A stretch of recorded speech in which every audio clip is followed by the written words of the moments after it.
I remember the first time I went to see Judy Garland, I stole a script from her show and somehow managed to get past the red-headed, freckle-faced guard. So I marched myself up her yellow brick road and knocked on her door. She answered, said, "What do you want?" And I said, "I just want to sit and watch you in rehearsal." "Well, who are you?" I told her. She said, "Okay." So I did. Judy Garland, she was sad. She was difficult.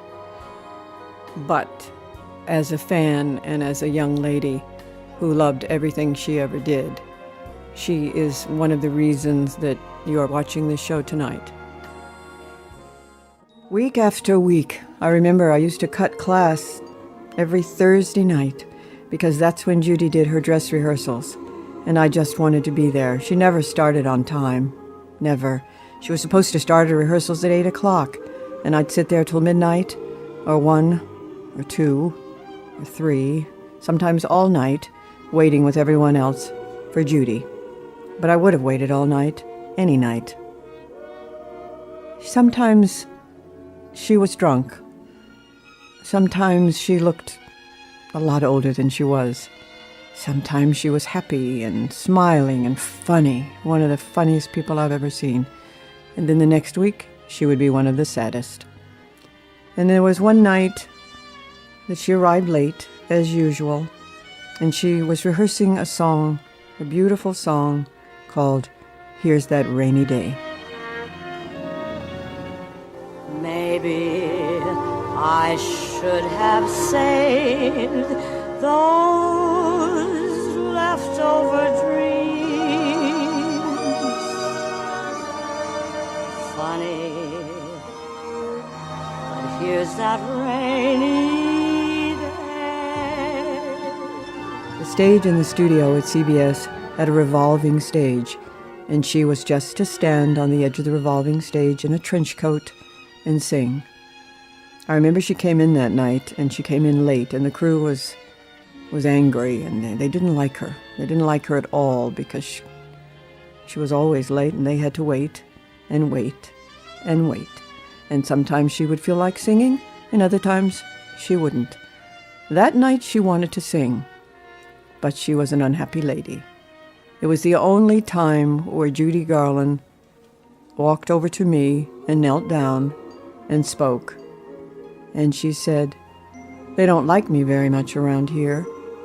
And I said, I know they don't." And she said, "But you do. So could I sing this song to you?" I think I just nodded because I probably couldn't speak. So she did. She stood on the edge of the revolving stage and she just sang, "Here's That Rainy Day." And I guess for her, it probably was. funny. That rainy day is here.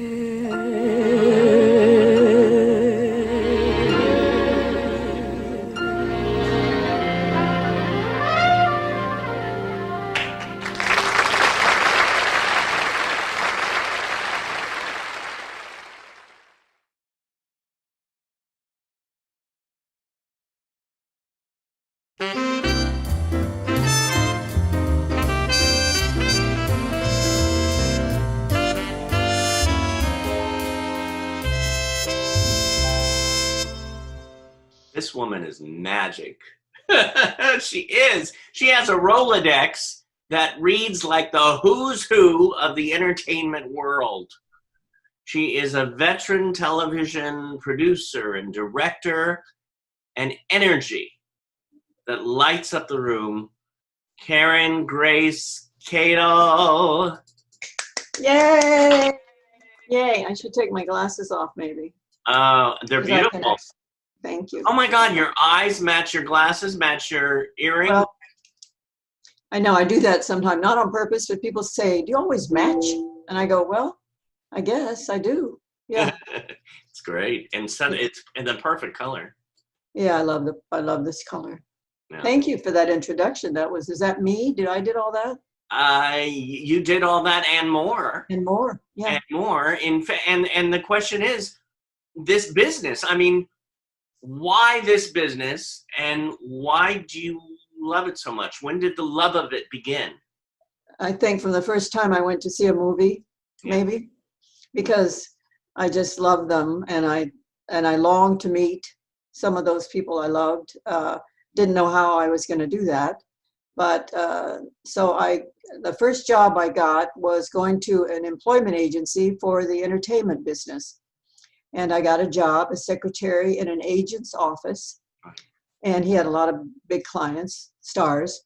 And the first phone call I answered in the office was from Judy Garland, and I couldn't talk. It was like, yeah, I thought, oh my God. So from that job, I learned how to be a production assistant. Yeah. And my first real job with stars was on the Don Rickles variety show. I don't even remember the year, 90 something. Yeah. And I met so many stars then. And then I got hired as a producer on a daytime talk show for 8 years and became a director as well. And I met every star in the world that I wanted to meet. Our magazine? Our magazine, yeah. And I met all the legends in my life.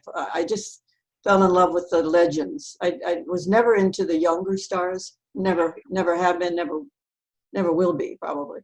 Right. But I got to meet Deborah Carr and Greer Garson, and I mean these idols of mine on the screen, and Audrey Hepburn, who reigned supreme.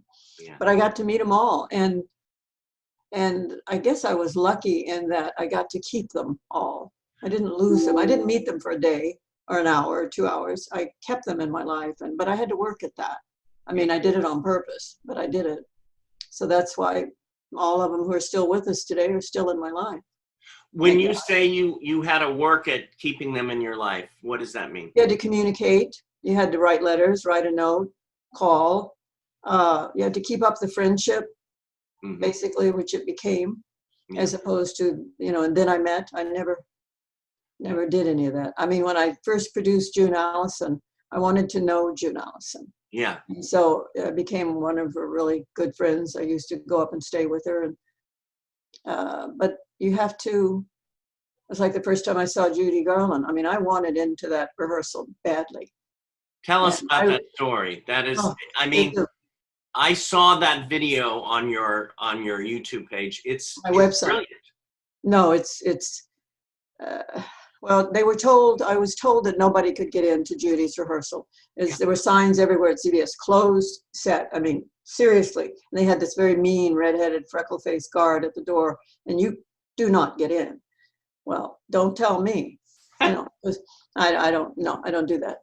So I was taken to see Judy Garland taping one of her first shows, and I stole a script that I saw lying on the edge of a stage for the Judy Garland show. I just kind of took it somehow. I don't.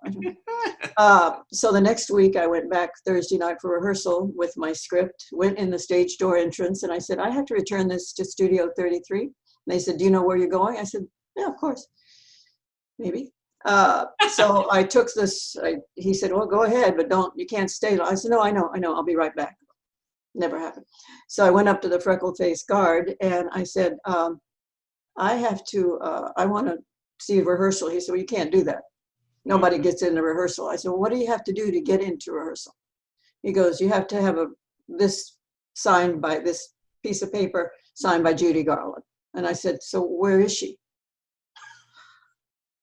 Like I was going to get to her, right? He said, just follow the yellow brick road. And I went, okay. And there was a yellow brick road painted on the floor all the way to Judy's trailer, where there was a picket fence and flowers. Yeah. And I skipped down that road with my heart in my throat, thinking, oh my God, what if she answers the door? So I, stepped up on the step to the trailer door and knocked. And she answered. Yeah. It was, no, Mel Torme answered, because he was musical director at that time of the show.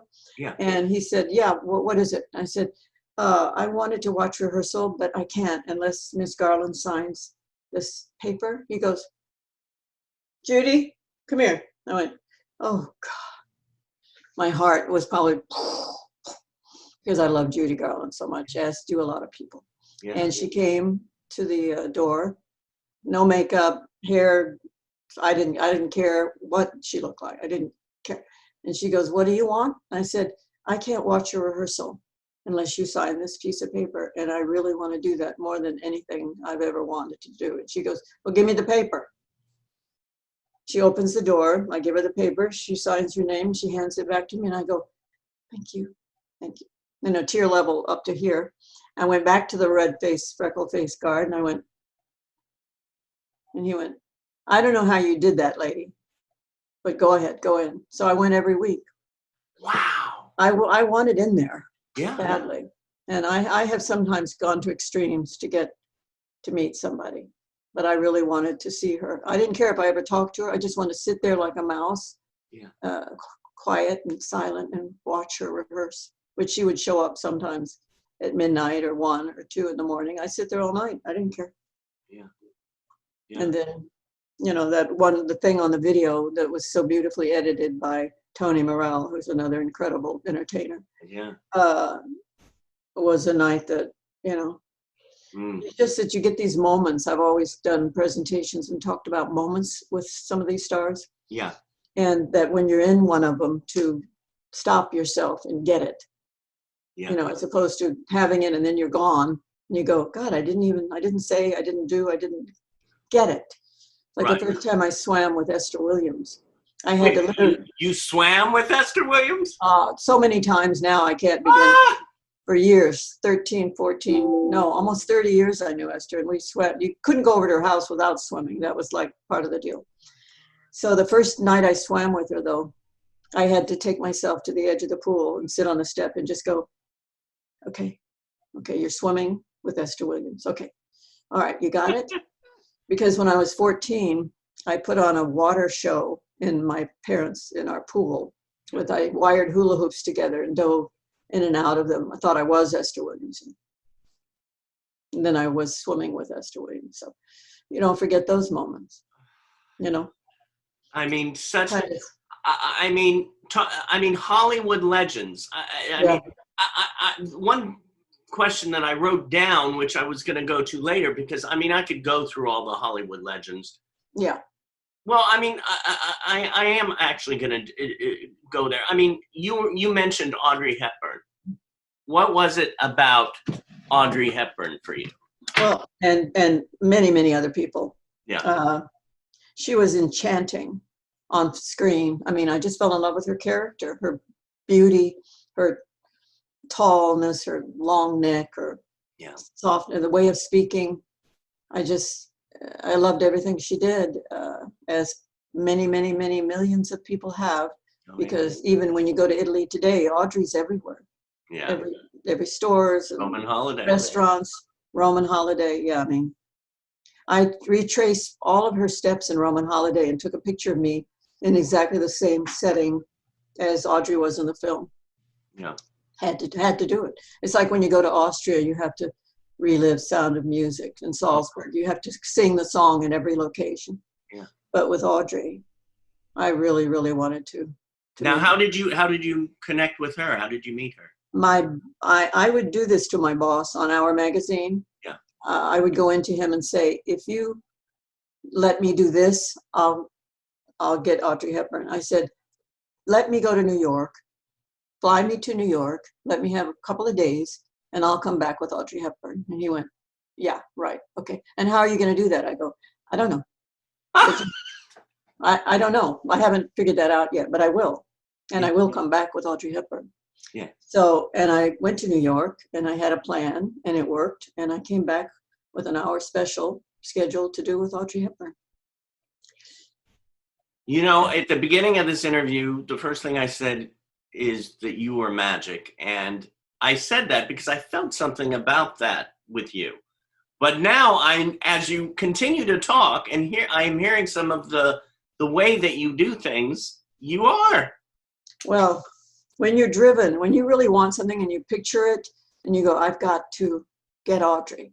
Yeah. So you have to think about what what is necessary for me to get her? What's going to make Audrey say yes? Yeah. And I knew it was the children of Africa. And Oh. I knew that was her. She was ambassador to Right. United. How long did you know? How long did you know Audrey? I met Audrey in probably 86 or 87. And then up until she passed in 93. Not that long. Yeah. Because she passed way too early. Way too early. But I got her, and I never enjoyed working on anything so much in my life as with Audrey. And I also produced and directed a piece with her and Givenchy at a fashion show of Audrey's costumes in LA. And I mean, Audrey was indescribable, really. She was like an angel. She just was not human. She really was. But when you were with her, you felt you were with a presence. When I introduced anybody to Audrey, like at the studio, they would start crying. Audrey did that too. I cried the whole time. The first time I had to go meet her, I cried all the way over to the hotel in my car. I could not get a hold of myself. I just couldn't get a hold of it. And how am I going to talk to her and tell her about the show and what my plans are if I cannot stop crying? Yeah. This is ridiculous. I never cried like that for anybody. Yeah. I mean, I met Robert Redford and all these beautiful men, but I didn't cry for them. But Audrey, you seem very connected on many levels to each of these people. Yeah, and all the levels are different. But when I connected. And with Audrey, it took about a second. But I apologized to her. She, her mate at the time, her partner was Rob Wolders. They were together 16 years, and he answered the door at the hotel. She had asked if I could come over and meet her. Right. Come over and meet her? Are you kidding me? Oh.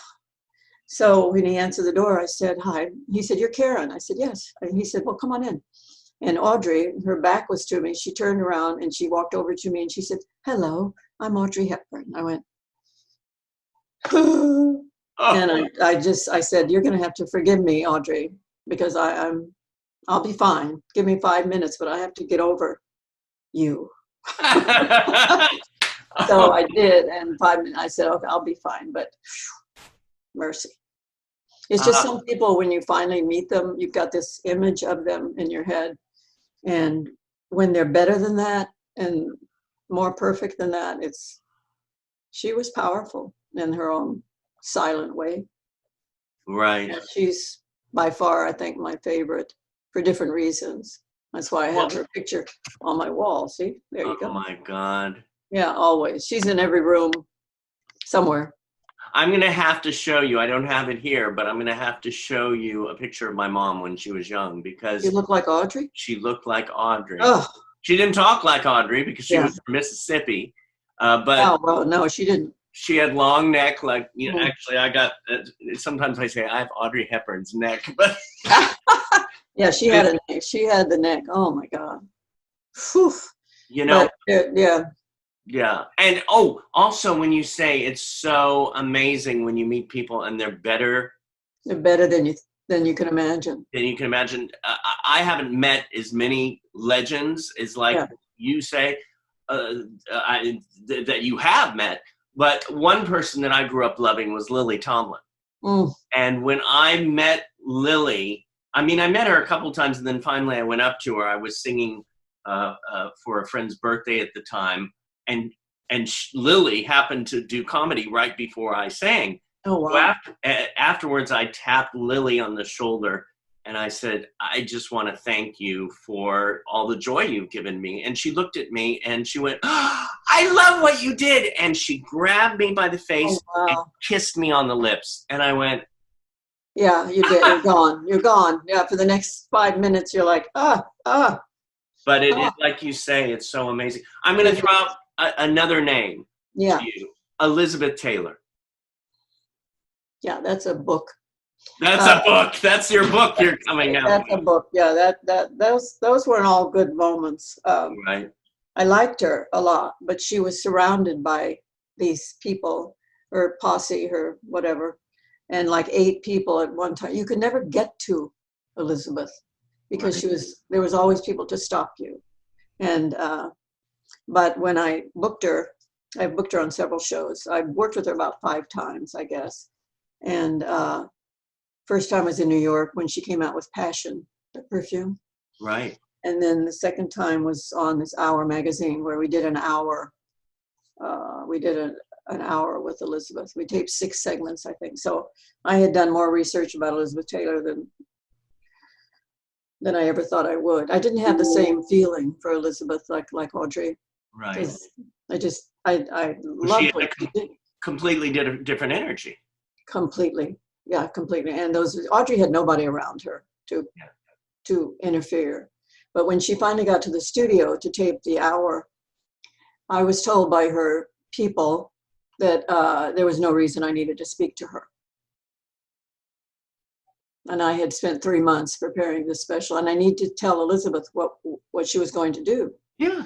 And they said, there's no need. If you have something you need to tell her, you need to tell us. And I went, yeah, well, that's not going to work too well. So I went right over to Elizabeth, who was putting on her lipstick for 20 minutes, and said, Elizabeth, I need to talk to you alone. And she goes, why, dear? I said, because I've spent 3 months working on this special for you, and I need to tell you what is going to happen. But I'll only do it with you. And she goes, well, come on, let's go. So she walks me out of the room, and I had 16 eyes on 8 people piercing me with, how dare you? How dare you?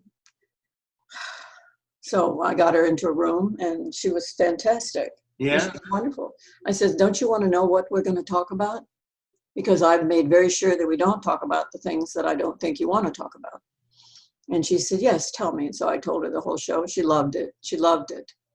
And walked her back into her dressing room with those 16 eyes and said, thank you, Elizabeth. I really appreciate the time. Yeah, she was something powerful. Yeah. Well, and it shows, like you said, it's sometimes those people that surround them that that block their. They block them, period. Yeah. But they put up with it. I mean, at some point you have to go back on the star and say they witnessed this. Maybe they want it. Maybe they like it. You know, I've dealt with several stars who had these keepers who would keep you away at arm's length, which I never liked too much. So I would find a way to get around it. Yeah. Yeah. And to see, it shows too, back again for you, how if you want to do what you need to do for your work. Yeah, I'll do it. I'll get it done. Yeah. Even if it's difficult. I mean, not all the time with all the legends is easy, needless to say. There are times that you want to go, oh my God, how am I going to get through this? You know, but you just do. I like difficult people. Right. I don't know why. People, if someone is really difficult, they say, give it to Karen. She's good with these people. And you happen to get, you know which key to get in to open them up. I try to, as Esther Williams used to call it, you haven't never walked in my moccasins. So until you do, you don't know how I'm going to react. So I would always try and figure out how they would act or what they needed or what they didn't need. When someone misbehaved, and I've had things thrown at me, not because they're throwing things at me, because they're angry about something else. Right. You know, something else is bothering them, so they're taking it out on me because I'm the closest person to them. And I will, instead of getting angry or crying or something, I just sit them down and go, this isn't about that pair of earrings you just threw at me. What is it about? Yeah. What is it? What's wrong? Because something is wrong. And they would invariably tell me. And then they'd be fine. Did you go to therapy? No. Okay. They were therapy. Oh, they were therapy. See, no. And the reason I asked that is because I've taken therapy most of my life. Oh, no. And so I'm very sensitive on, it's like, okay, this person's mad because something's going on with them. They have other stuff. No, I didn't. I just felt that when someone reacts that way over something and it's uncalled for, that something else is going on with them. Yeah. Right? They're getting a divorce. They're pissed. They're didn't have a good morning, they're not speaking to their children. I mean, whatever it is, something is in the way. And I thought, if I don't get that out of the way, then we're never going to have a very good show here. You know, I can't get my work done if you're going to be in that kind of state and throw things. Not good. Yeah. Yeah. Yeah. What was one of your favorite moments that I mean, you have so many moments. It's actually hard to pick. Yeah. Well, I've had so many, with every star you can name, I've had a moment or several moments that I will never forget. Do I have a favorite? My favorite probably had to be meeting Audrey. Yeah. That moment of when she answered, she said, "My name is Audrey Hepburn. Hello." Really? Yeah. Wow. Or, I mean, it's impossible. Well, what about, I know you mentioned this to me before, just the name, and the name itself is, again, legend. Vanessa Redgrave. 2 years ago, is it 2 years ago? Vanessa, was it 2 years ago? I love that, Vanessa. I have her picture here, so I talk to her on occasion. Wait. Oh, a little over. Way back. Oh, yeah, that's gorgeous. Yeah, that's just 2 years ago. Wow. Just 2 years ago. She was on my bucket list. I mean, people say, who haven't you met that you would really love to meet? And I go, Vanessa Redgrave. Why? I go, I don't know. Yeah. I don't know. I have to meet her. So I was working on a project with Franco Nero, who she was married to, not living with, but married to at the time. So I called Franco and I said, if I go to London, can you set it up for me to meet Vanessa, even for a few minutes? And he goes, I don't know, let me see. She's doing a play in the West End or East End somewhere. Right. And I go, so he called me back and he said, yeah, she'll see you in between shows. And this was just 2 years ago. So I flew to London just to meet Vanessa Redgrave for however many minutes she would give me. Right. So I was a nervous wreck, and I go, my girlfriend said, why are you so nervous? You don't get nervous with stars. I go, I don't know. I don't know. She just does that to me. She said, well, what are you going to say to her? I go, I don't know, but I'll know. If she actually appears, I will know. Yeah. Why I came all the way over here just to meet her. And everybody thought that was really a ridiculous thing to do, except, who was it, the star who said, you have to go. If that's what you're feeling, I will think of his name in a minute. You have to go, you know. So I went to the theater and was supposed to meet her in between shows. She was doing an afternoon matinee and an evening. And so I was waiting at the top of the stairs, and one of the people who works at the theater said, who are you waiting for? I said, Vanessa. She goes, she never comes upstairs. I said, she will today. She will today. She will today. I hope. Yeah. My girlfriend said, how do you know that? I said, I don't, but she will. You'll see. And up she came in a robe, and she looked right at me and she said, are you Karen? I said, I am. And she goes, well, then you're the one I want to see.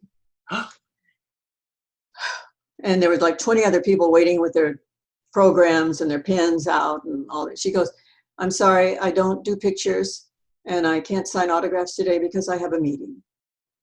And I just sat there like, oh boy, yay. So she took me in privately in a room and she said, did you really come all the way over here to meet me? I said, I did. She said, why? And then it was my turn. So I said, now I have to come up with the reason I'm over here. Yeah. I said, because over a period of several months in your life, in the last few years, you have lost 3 people in your life, your daughter, your brother, and your sister. And I see that sadness in your face, and I don't want you to feel that way anymore. And she took hold of my hand, which she has hold of in this picture. And she said, you really came over here to tell me that? I said, I did. She goes, thank you. You're right. And we talked for about 10, 15 minutes and she was gone. I went back last year to see her, which was fantastic. So she was in another play and I went backstage and she said, just go to my dressing room, you know. Okay. So I was able to see her again. And she emails me on occasion, which is lovely. How amazing.